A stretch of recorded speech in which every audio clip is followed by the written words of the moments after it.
What's up, everybody? Welcome back to another entertainment video, y'all. Thanks for coming through. Make sure you drop the like. Make sure you drop a comment. Hit subscribe. Thanks for coming through, y'all. If you're new, thanks for stopping by. If you've been here before, once again, I appreciate the love. I appreciate the support. Hit the subscribe button, though, y'all. We're trying to grow the Am Farm. I think I'm at like 72, 73 subscribers. We got to hit 100, y'all. We're in the Christmas season. Be in the giving mood. Hit that subscribe button. Drop in. Let me know what you guys think about everything, anything we're talking about. But today, we have to, guys. We have to talk some Chicago Bears football. They got mollywopped last night or yesterday by the San Francisco 49ers. And I think it's time I stop hanging out with people when the Bears play. Every time I'm with a group of friends and the Bears play, we end up losing either in dramatic fashion or like yesterday, we get embarrassed and it's kind of dramatic the whole game or we have no chance. But I guess I should be real. We're not winning if I'm with people, if I'm not with people. It's just that type of season this year. The Bears now dropping 7 games in a row. But let's go through a quick little rundown. The San Francisco 49ers, they beat the brakes off the Chicago Bears yesterday, 38-13. The Bears have now lost 7 games in a row. We're 0-6 in away games. And Coach Thomas Brown, interim coach of the Bears, gets his first official NFL loss. And the Bears lost almost every statistical matchup. We had less first downs, less total yards, less passing yards, less rushing yards, less trips to the red zone, less time of possession, less everything. And that loss brings us now to 4-9, last in the NFC North, and we officially have less than a 1% chance to make the playoffs. So the last time we actually made the playoffs was 2020, but the last time the Bears actually won a playoff game, guys, 2010. So the Bears are going to be heading to Minnesota this coming week for a Monday night matchup against the Vikings. So we'll see how it goes. Another away game. Are we going to drop to 0-7? I probably think so, but drop a comment. Let me know what you think. And let's take a look here at some of these stats from yesterday's game. So like I said, we got outclassed, outworked, and I pulled up the wrong game. I pulled up next week's game. But 38-13, man, and it was just absolutely embarrassing on all aspects of the game. We were really never in it. Once again, the team comes down, scores on the Bears right away, not even a couple minutes into the game, and pretty much from that point on, the Niners were just dominating us. You could take a look right here. I got my little box all up in the way. My bad, yeah. So you could take a look. Let's zoom in a little bit. Caleb Williams, 17-23, only 134 yards. He did have 2 touchdowns, but he was sacked 7 times and lost 46 yards. So once again, getting hit every other play. Offensive line not doing their thing. Caleb holding the ball too long. And Brock Purdy, who kind of been a little bit injury riddled, came back last week.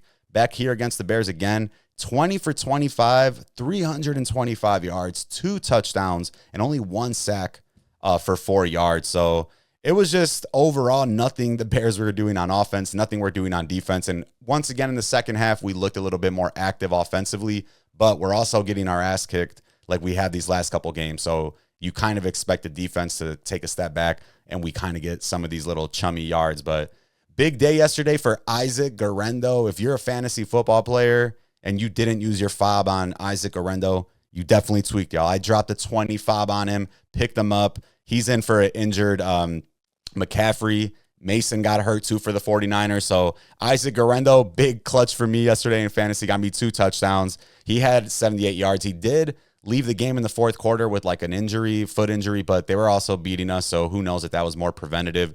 Because when he's got a chance to play this year, dude is absolutely balled out and going to damn near be the key to my entire fantasy playoffs here. We'll see if he's able to get healthy. So probably the only bright spot for us yesterday is going to be that Odunze, Caleb Williams connection. That's probably the only thing I could think of. And it's not surprising that we lose to a team like this when we have a new interim coach. So that means that whoever's on the offensive side stepped up to a new spot. Eberflus was gone. He was the defensive coordinator calling the defense. He's gone, so somebody else steps into his spot. So just kind of a last minute 5 days for that whole brand new coaching staff to get things integrated. And the 49ers, they've kind of had this well-oiled machine these last several years. And this year, a little bit of a down year. They're still in the playoff hunt, but they absolutely just came out, outclassed us, outcoached us, just made us look like a little JV team. And not like they're that much better than us. They have 2 more wins than us. So it's a little bit crazy at how flat we came out. But I do think a lot of it really just comes down to that kind of coaching matchup. Us having this entire new coaching staff that None of them have ever kind of been in these positions before. And it's interesting to see what they were doing, but it just wasn't working. I mean, and if you look at the whole season right now, the Bears actually have only been outscored by 24 points. So the majority of the games we've been in them. So it's kind of like yesterday's game. We lost by 25. That pretty much took over our point differential. And the Niners right now, they've scored 308 points and they've allowed 308 points. So not like they're this team that they've been this last couple of years. They've had Brandon Ayuk's out. Deebo Samuel, definitely an underwhelming season, especially on the fantasy side. I have him too, guys. George Kittle, not a big year. McCaffrey's obviously been hurt. Purdy's been hurt. And of all people, Jawan Jennings has been that guy that's pretty much stepped up. But looking back at the game yesterday, I mean, there's one thing you got to remember, despite all the sacks that we got to stop, despite Caleb holding on to the ball, that's got to stop. The number one most important thing is just for Caleb to get better, Caleb to look better. He hasn't had an interception, I think, in 7 games. So pretty much since he stopped throwing interceptions, we stopped winning. So I don't know if there's a correlation there, but offense just looked completely out of whack. But I think number one thing right now, and somehow we're here again, is just like disaster control. Don't let Caleb blow up. Don't let the team blow up. And we've I guess that's already happened. We already got rid of the offensive coordinator. We already got rid of the head coach. I'm honestly surprised Ryan Poles is still around, but I think they want to have some type of stability, even though a lot of these player pickups, coaches' moves are under Ryan Poles. So that's kind of the interesting part to see what he's going to do. But Bears, like I said, 4-9, last in the NFC North right now. We now have less than a 1% chance to make the playoffs. So like they said on Dumb and Dumber, you're telling me there's still a chance. So there is, but don't buy the hype, y'all. Be a smart person. Enjoy your sanity. Don't buy into it. Less than 1% chance. If we lose one more game, we're pretty much done for. And although we did have Minnesota, we took them to overtime. Let's not get too ambitious. We're going to their place. They play completely different when they're indoors, and they look crazy yesterday with Jordan Addison, Justin Jefferson, Aaron Jones, people sleeping on him, going absolutely ape yesterday, and they got another W. And people keep talking about the Packers. They lost to the Lions, but really right now, you got Detroit 12-1, Minnesota Vikings 11-2, Green Bay 9-4. So Bears are officially the worst franchise in the NFC North and arguably one of the worst franchises in the NFL. No ifs, ands, or buts about it, especially if we still got the McCaskies around. So we all know you agree, guys. So we got to move on. I can't talk anymore about it. We just got to look to the future, guys. Caleb, you're the truth. You real. Odunze, keep him. I think besides that, there's rumors like, are we going to keep Keenan Allen? He has a lot of good chemistry with Caleb Williams. DJ Moore, we just signed him to an extension. But if you think about it, DJ Moore, you might be able to get other pieces, but I think we're safe. I try to get rid of Allen, probably keep Odunze, keep DJ Moore, bring in some other slot receivers. Got to see what we're going to do at tight end because Kmet just hasn't really seemed like he's that guy right now. But let's transition a little bit. Obviously, Bears right now with a less than 1% chance to make the playoffs. And I was, doing my little browsing online and came across a list. What are the longest NFL postseason droughts? Some of them are predictable. Some of them you don't. But these are the top 5 longest active NFL droughts. And we're going to start from the bottom. At number 5, we have 4 teams that are tied. They haven't made the playoffs in 3 seasons. The Bears, the Colts, the Saints, and the Commanders. However, the Commanders are 8-5. They have a 79% probability to make the playoffs. And at number 4, we have the Atlanta Falcons. So they haven't made the playoffs in 6 seasons. They look like they were on their way to making it this year, but they've lost 4 in a row. And right now they only have a 38% chance to make the playoffs. And next at number 3, we got the Carolina Panthers. They haven't made the playoffs in 7 seasons, and they aren't officially eliminated yet, even though they've only won 3 games, but they also have a less than 1% chance to make the postseason. And coming in at number 2, the Denver Broncos. They haven't made the playoffs in 8 seasons. Good news is right now they're 8-5, and they have a 75% probability to make the postseason. And coming in at number 1, guys, you've heard this name many times, the New York Jets, Jets, Jets, the only team in double digits.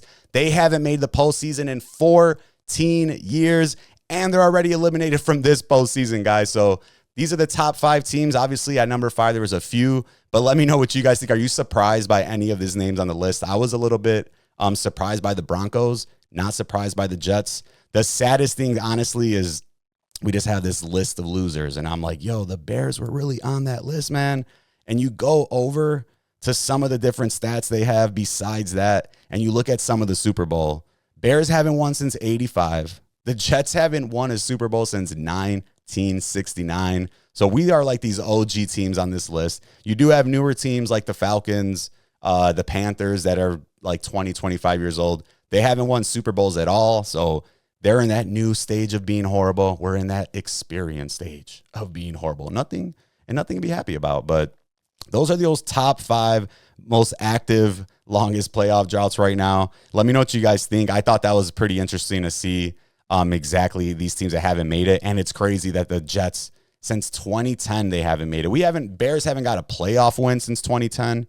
The Jets haven't even made the playoffs since 2010. I think that was with Mark Sanchez. And Mark Sanchez now retired. He's on like Fox Sports these days. So it's pretty wild to see that and how fast things can change. And if you want to let's take a quick look at the playoff picture here, guys. I got a good graphic on NFL.com. Gives you the rundown on everybody here. And these are the teams that clinched the playoff spot. You got the Chiefs and the Bills in the AFC, even though the Bills did lose yesterday. And in the NFC right now, the Lions with the best record at 12-1, and the Eagles right now hot at 11-2, even though they didn't look too great yesterday. Then right here, you got in the hunt. These are the teams that would make the playoffs if the season ended today. So like I said, you got the Broncos. They're going to end that drought. And the Commanders. So we got right now 3 NFC North teams in, 2 NFC East, 1 NFC South, NFC West.